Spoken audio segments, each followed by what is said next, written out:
ମୁଁ ବ୍ରହ୍ମାନନ୍ଦ ଧାରଣା ପ୍ରାଥମିକ ବିଦ୍ୟାଳୟ ଶିକ୍ଷକ ସଂଘର ସଭାପତି।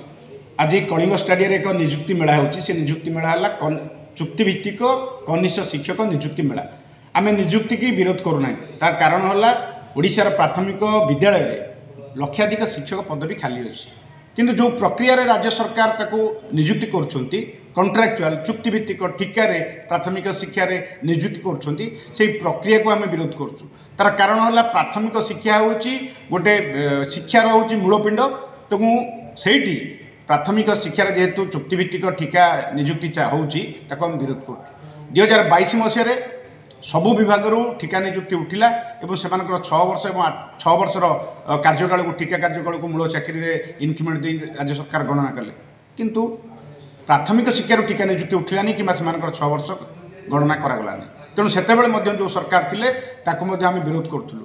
ତେଣୁ ବର୍ତ୍ତମାନ ଯେଉଁ ସରକାର ଆସିଛନ୍ତି ତାଙ୍କର ସେଇ ଯେଉଁ 20,000 ଘୋଷଣା କରିଥିଲେ ସେ ସରକାର ପୂର୍ବରୁ ଯେଉଁ ସରକାର ଥିଲେ ତାକୁ ସେଇ ଠିକାରେ ଚୁକ୍ତିରେ ନିଯୁକ୍ତି ପ୍ରକ୍ରିୟାକୁ କାର୍ଯ୍ୟକାରୀ କଲେ, କଣ୍ଟିନ୍ୟୁ କଲେ। ତେଣୁ ସେଥିପାଇଁ ଏଇ ନିଯୁକ୍ତିକୁ ଆମେ ବିରୋଧ କରୁଛୁ। ତେଣୁ ଆଗାମୀ ଦିନରେ ଆମେ ସରକାରଙ୍କ ପାଖରେ ଦାବି କରୁଛୁ ଯେଉଁ ଲକ୍ଷାଧିକ ଶିକ୍ଷକ ପଦବୀ ଖାଲି ଅଛି ପ୍ରାଥମିକ ଶିକ୍ଷାରେ ସେଇଥିରେ ଠିକା ନିଯୁକ୍ତି ନ କରି ନିୟମିତ ଶିକ୍ଷକ ନିଯୁକ୍ତି କରିବେ ଏବଂ ଆମର ଯେଉଁ 6 ବର୍ଷର ଏବଂ 8 ବର୍ଷର ଯେଉଁ ଠିକା କାର୍ଯ୍ୟକାଳକୁ ଇନକ୍ରିମେଣ୍ଟ ଦେଇ ମୂଳ ଚାକିରିରେ ଗଣନା କରିବେ।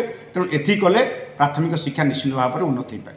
ବସ୍ ଅଭିମୁଖେ ଜଳପାନ ପରେ ବସ୍ରେ ଆମେ ଯିବୁ ଭୁବନେଶ୍ୱର। ଆମର ମିଶିକି ଯାଉଛୁ ବସ୍ ଅଭିମୁଖେ। ବର୍ତ୍ତମାନ ଆମେ ଯିବା କଳିଙ୍ଗ ଷ୍ଟାଡିୟମ। ଆଉ ଆମେ ବହୁତ ଖୁସି ଅଛୁ, କିନ୍ତୁ ମନରେ ଟିକେ ଦୁଃଖ ରହିଯାଉଛି ଜୁନିୟର ଟିଚର ବ୍ରାକେଟରେ ସ୍କେମାଟିକ ରହିଯାଉଛି। ଆଉ ଆମର ନୂଆ ସରକାରଙ୍କୁ ଅନୁରୋଧ ରହିବ এই স্কেমাটিক পদটাকে উঠাইবা ପାଇଁ এবং যেহেতু তাଙ୍କ নির্বাচনী ইস্তাহার ଥିଲା কি ইকুয়াল ওয়ার্ক ইকুয়াল পে সেইটাକୁ ସେ লাগু কলে ଆମେ ভবিষ্যତରେ উপকৃত হবু বলি এবং নূতন সরকার পাখে কৃতজ্ঞ রহিবু।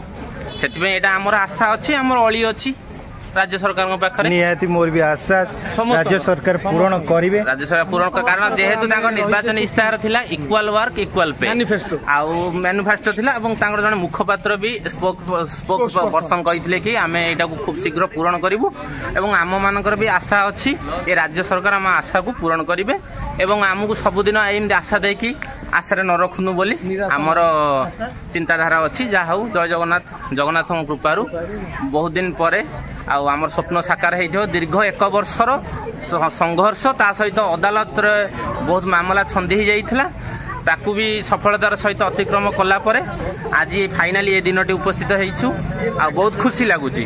अजित सर आपको केमिति लगुच कौन कहबी मु तो एक्सप्रेस करि पारनी मो फीलिंग्स रही जाउची से हार्ट भीतर कौन करबी।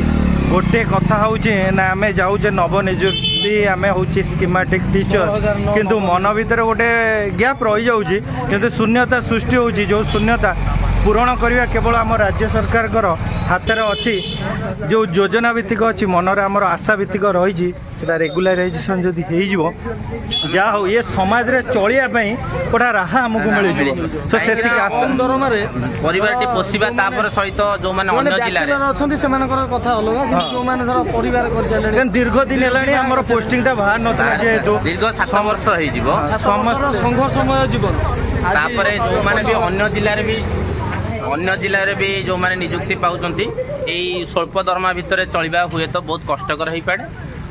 देखा जाओ कौन होउची।